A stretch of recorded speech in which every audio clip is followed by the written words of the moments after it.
Nine-year-old Antoinette Gallardito and her two younger sisters were at their home in Gallup, New Mexico.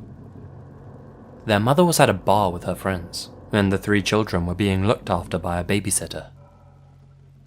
In the early hours, their mother returned and sent the babysitter home. She then fell into a deep, alcohol-induced sleep. At 3 a.m., there was a knock at the front door. Both Antoinette and one of her sisters were still awake. Antoinette asked who was there. "Uncle Joe," said a voice on the other side of the door. "Hurry up, let us in, we're cold." Antoinette opened the door. According to her sister, she was immediately grabbed by two men who pulled her into a brown van outside. She kicked and screamed, but could do nothing to stop her abductors. They drove off with her into the night, and for the past 33 years, Antoinette Gallardito has remained a missing person. Her real Uncle Joe was determined not to be involved in any way. 1 year after her kidnap, the Gallup police station received this chilling call. Gallup Police Department. Hello. I'm Antoinette Gallardito. I'm Antoinette from Albuquerque. Okay, whereabouts in Albuquerque? Who said you could use a phone? Hello? Antoinette, where are you? Antoinette?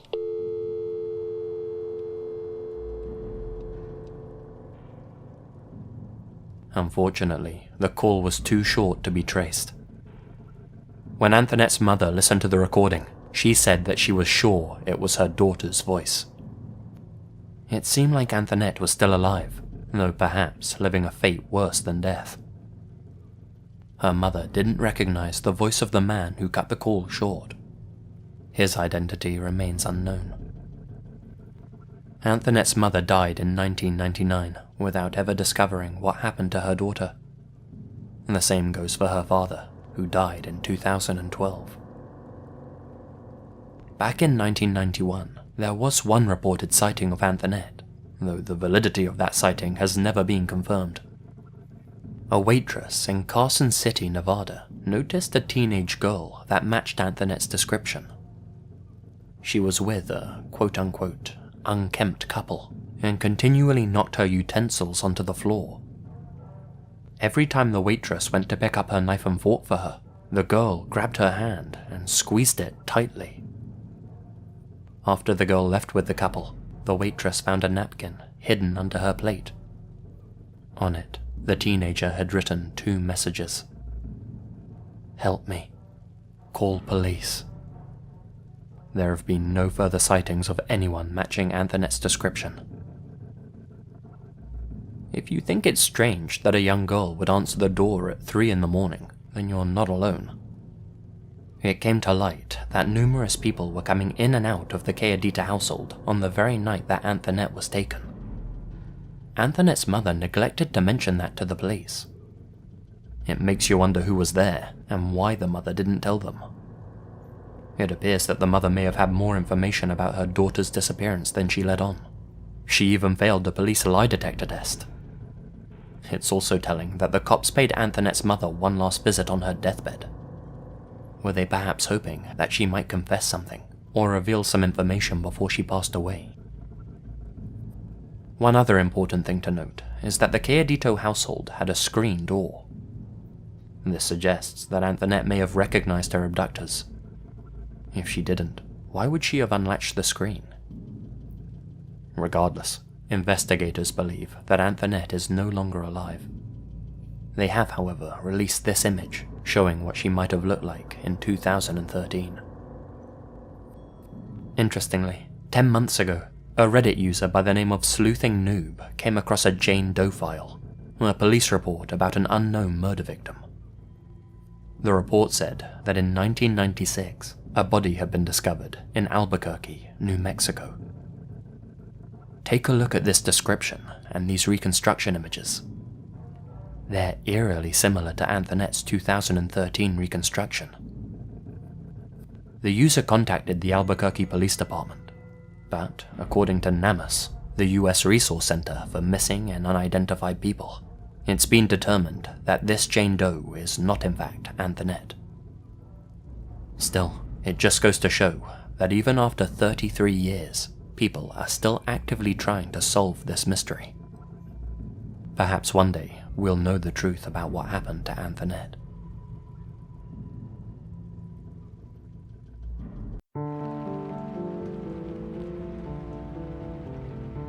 I was out with some friends on a Thursday night last summer. We went to some bars and had a few drinks while watching the game on TV. It was a pretty standard night for me, right up until I left and started heading home. My friends lived near the bar, but I had to take 2 buses to get home. My apartment was in one of the suburbs surrounding my city, and it was just under an hour for me to get back, including the bus transfer. I said goodbye to my friends and headed to the stop. The bus came within minutes, and I got on. After half an hour, I was at my transfer spot. I got off the bus and stood on the side of the road waiting. It was a rougher part of town. When I would hear about crimes on the news, it seemed more often than not that it happened around this area. The only person there was a younger woman who got into a car, probably an Uber, as soon as we got off. Besides that, the streets were unusually empty. Other than the bus stop, the street was lined with apartment buildings mostly.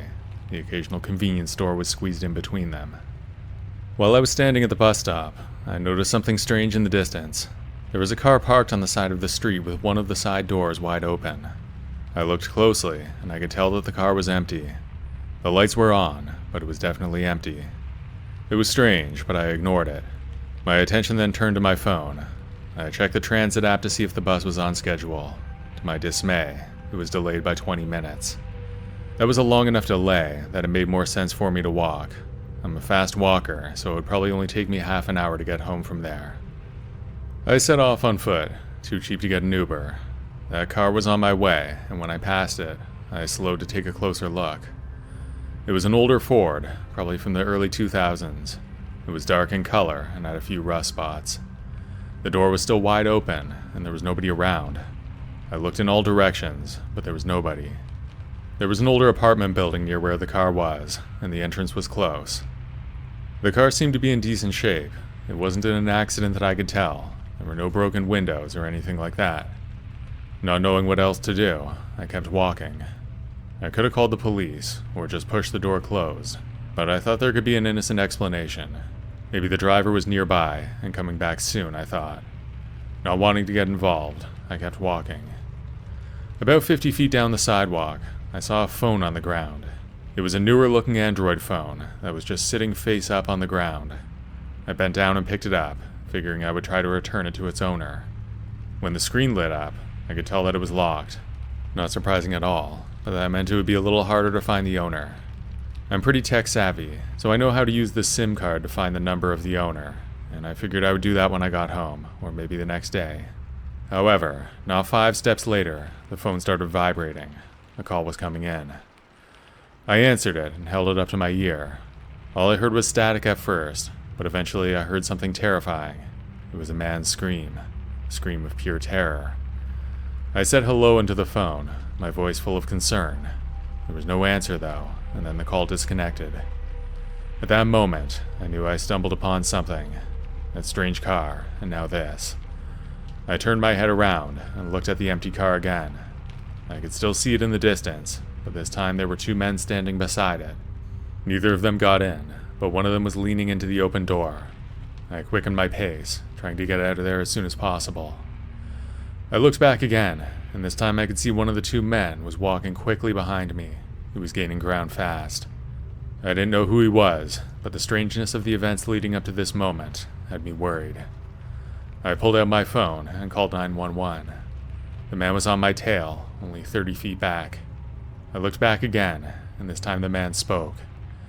"Hey, I think you found my phone," he said, but I didn't trust him. I broke into a full-on sprint and didn't look back again. After another minute, I was completely out of breath. Without much left in me, I saw a police car up ahead, and it was getting closer. When it was about to pass me, I flagged it down. As soon as the car stopped, I looked back, and the man turned a corner and disappeared. The police officer pulled over and leaned over to me. I gave him a quick explanation of what happened. I pointed out the strange car, which was still there, and then I gave him the phone I found. After the police were done with me, I called an Uber and went home. It was days before I finally found out what happened that night. I was on my laptop browsing some news, and I found an article that sounded familiar. 2 brothers were arrested in connection with a kidnapping that took place that night in that part of town. According to the article, the car and phone belonged to one of the victims. Based on what I read, I believe the phone call was a desperate attempt to get help. I was lucky that I picked it up when I did, because I would have kept walking otherwise. Who knows what had happened to them.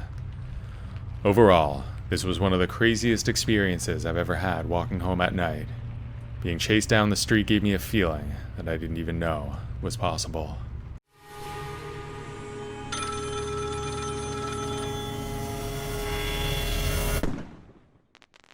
The day is July 4th, 1999, America's Independence Day. The location, Irvine, Colorado. It's a nice day with a high of 90 degrees. One family wanted to take advantage of this, and so before they went off to go watch their fireworks later that night, they all decided to go swimming in a locally known swimming hole. This is where the family would discover a pickup truck resting at the bottom of the muddy water. Not sure what to make of it, the family called the police. The local sheriff's department would be the first to respond to this scene. The truck ended up belonging to a man named Dale Williams, someone who had officially been declared missing just 6 weeks prior. Dale owned an auto body shop and was working at the time of his disappearance. One of his friends who he had hired was working with him at the time and recalls exactly what happened that day. The two were sitting in the office when the phone to the auto body shop started ringing. Dale picked it up and began talking. Now, his friend couldn't hear everything that was said, but Dale would give him a short summary when he finished the call. The caller claimed to be stranded in what's known as Paradox Valley, which was north of Dale's shop. Their motorcycle had broken down on them, and they were requesting a tow, which Dale agreed to help out with. He then set out. This call would be the last call Dale would ever answer.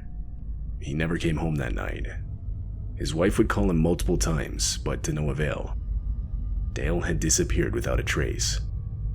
He was officially declared missing that night, and over the next few days, a search consisting of hundreds of volunteers commenced, though not a single clue would result. This leads us back to 6 weeks later when Dale's truck was found in the water by a local family swimming. It was determined that at the time the truck entered the water, the ignition was on, and at a very low crawl speed, the wheel was turned at a sharp angle towards the water. This discovery led a lot of people to believe the truck ending up in the water was not an accident. Over the years, multiple different theories have surfaced under this belief. For example, some believe he's living on an island somewhere. Others believe he faked his own death and ran off with some other woman. But probably the theory with the most traction is someone wanted him dead, and that someone was the person who called his shop that day claiming to be a stranded motorist, ultimately luring Dale to his death. Interestingly, Dale had 2 daughters, and somewhat recently one of them took to Reddit under the sub r/askmeanything. She gave the whole story, and comments started flooding in. One commenter asked her what she herself believes happened to her dad. She would simply reply, "I think he was murdered. Why or by who, I don't know." Some speculate the person responsible was a man that was one of Dale's ex-friends. 1 year before Dale had gone missing, him and his wife had helped move the man's ex-wife away from him out of state to safety without his knowledge. This clearly made the man angry, as a month after the move, he put torn up pictures of the 4 of them next to bullets all scattered on the ground of Dale's shop. So clearly a motive is there. And it turns out that after Dale's disappearance, he was even captured taking down missing posters of Dale around the town. He was brought in for questioning, but denied any involvement. He ended up passing a polygraph test, and supposedly had an alibi around the time Dale went missing. Thus, he would be ruled out by law enforcement. To this day, it's unknown where Dale is, or who called his shop the day of his disappearance.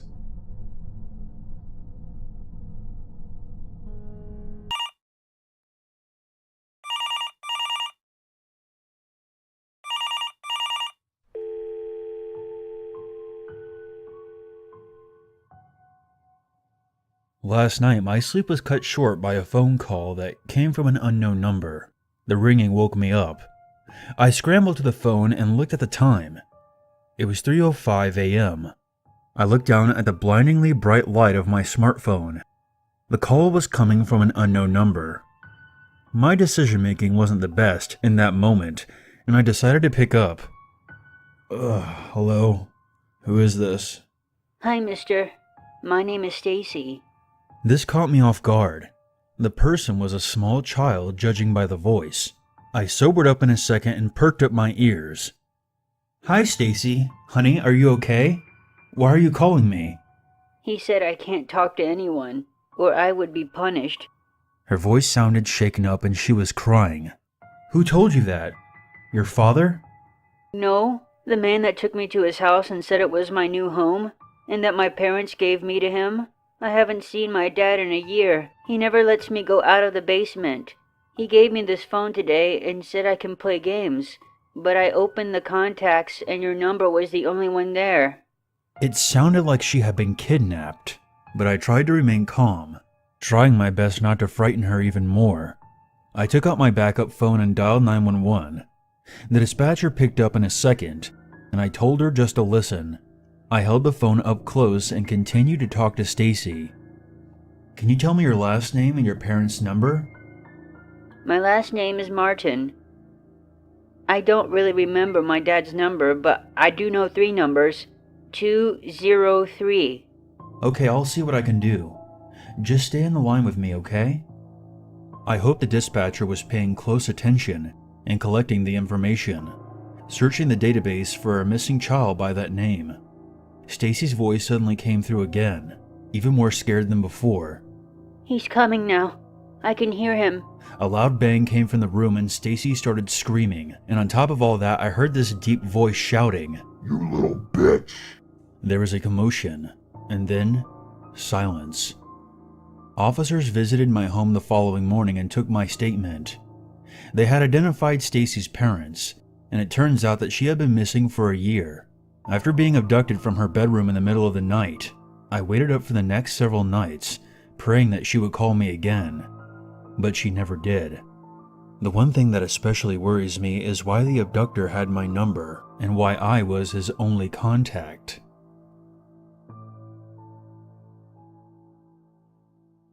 Dispatcher can be a tough job emotionally, something that many new operators find out during their training.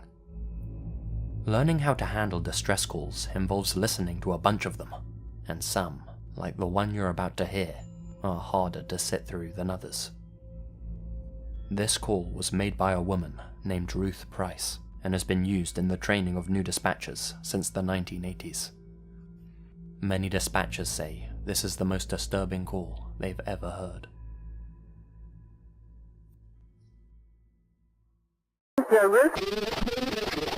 What's the problem, ma'am? Oh, well, there's some guy been checking the place out.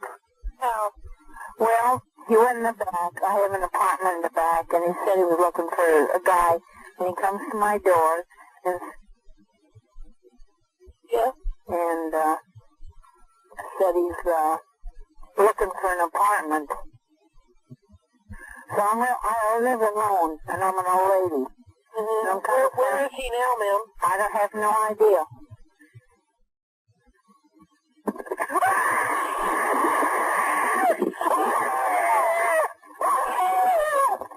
Operator?